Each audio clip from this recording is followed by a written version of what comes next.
Hey folks, welcome to my channel. My name is Nora and this is my first video. This is a new thing I'm trying and I really would appreciate your time if you're interested in anything related to nutrition, cooking, food safety skills, culinary skills of any kind, exploration, adventure. If you like animals, I have a dog, and at some point you're definitely going to see him on my channel. His name is Mozzie.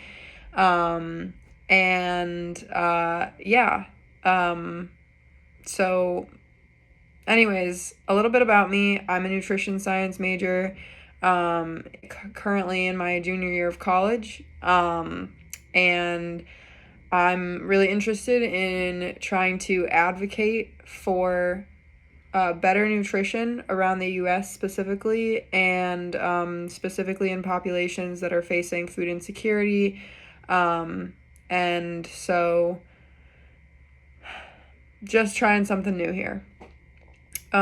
So, I'm just going to go over some basic kitchen safety bullet points right here, and I'll leave a list of specifics on the screen. And I hope that this information is helpful. So safe cooking temperatures for meat, if you are able to invest in just like a cheap meat thermometer, if you don't already have one, that'd be a really good kitchen investment for sure. For poultry, chicken, or turkey, whole or ground, it should be cooked to 165 degrees Fahrenheit. Whole meats, such as like unground beef, lamb, pork, and veal, those should all be cooked to 145 degrees Fahrenheit. And then you should let them rest for about 3 minutes. If you've ever heard of resting a steak, there's a reason for that. And then for ground meats, not including chicken and turkey, because we already went over those, but including beef, lamb, pork, and veal, ground meats should be cooked to 160 degrees Fahrenheit. There's also reasons for that, but that'll probably be another video. How to temp your meat: always put the probe or the tip of the thermometer into the thickest part of the meat. Like if you have a chicken breast, there's like a thinner end and a thicker edge. Always put it like halfway into the thicker edge so that you're not temping the air outside of it, and you're not sticking it in so far that you're temping the hot pan with which it is on. Safe thawing procedures: you could thaw things in the microwave, preferably if you can transfer them from being frozen in the freezer to the fridge the night before or the morning of the evening that you're going to be cooking. That's great. Always make sure you put it on the bottom shelf of the refrigerator, which we'll go over in a little bit. To quick thaw, you can put a package of meat into a like large container of cold water. Has to be cold water that has to be constantly running. So this is why it's a little bit of a waste of water depending on where you live and your access to water. It's not always preferable. But this should take approximately 2 hours, and if you just like run constant cold water, it'll thaw out. Just make sure it's not like warm water or hot water. Let's see. So safe order of operations in the refrigerator: always put the meat on the bottom shelf. And the meats that we talked about, like with the lower cooking temperatures, should be stacked the highest. So like whole meats should be on top of ground meats, which should be on top of poultry because of the order of the higher the cooking temperature. So like if you put like chicken or turkey, whether it's ground or unground, on top of whole meats, the chicken and turkey has a higher cooked temperature, 165, whereas the whole meats has 145. So if the poultry drips down onto the whole meat, and then the whole meat won't be cooked to the proper temperature. So you get what I'm saying. So always put your meat on the bottom shelf so that it doesn't drip onto vegetables or any other ingredients that you're going to eat raw. And then if you have multiple different kinds of meat, just follow the temperature order of operations. When you're cooking, always make sure, like, if you're grilling, it's a huge thing in the summer for people to use the same cooking utensils for like raw and cooked chicken or hamburger patties or anything like that. So make sure you have separate plates and separate utensils for raw versus cooked meat.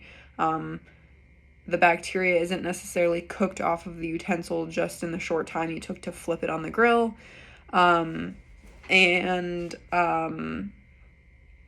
also make sure that you are keeping things stored at their proper temperatures. So the temperature danger zone is 40 degrees Fahrenheit to 140 degrees Fahrenheit, which basically means, as a rule of thumb, keep cold things cold, which means colder than 40 degrees Fahrenheit, and hot things hot, which is hotter than 140 degrees Fahrenheit. So if you're having a summer barbecue and that lovely potato salad has been sitting out for 2 hours, it's probably not cold anymore. I would not recommend putting it back into the fridge and eating it the next day, or even eating it after 2 hours, which brings me to my next point.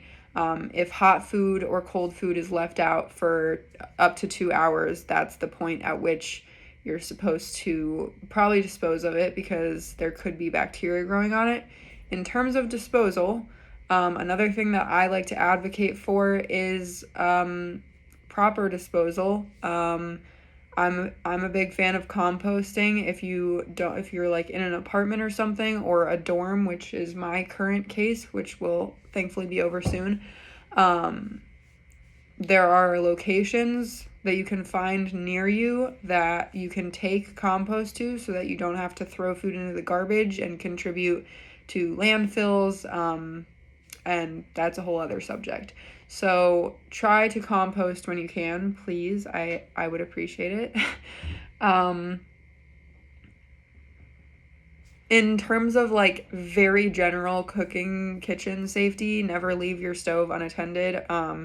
That is a vast majority of why kitchen fires start, is because someone leaves a pot on the stove and it burns or catches on fire, and that's how that starts. Always know where your fire extinguisher is. I've been in a situation with a kitchen fire and not known where the fire extinguisher was, and I had to think really fast and scurry to look for it. Pretty awkward and scary. So always identify where your fire extinguisher is. Always set a timer for your food if you put it in the oven, so that it doesn't burn, and then that creates food waste, and now you don't get to enjoy a meal. So always start a timer.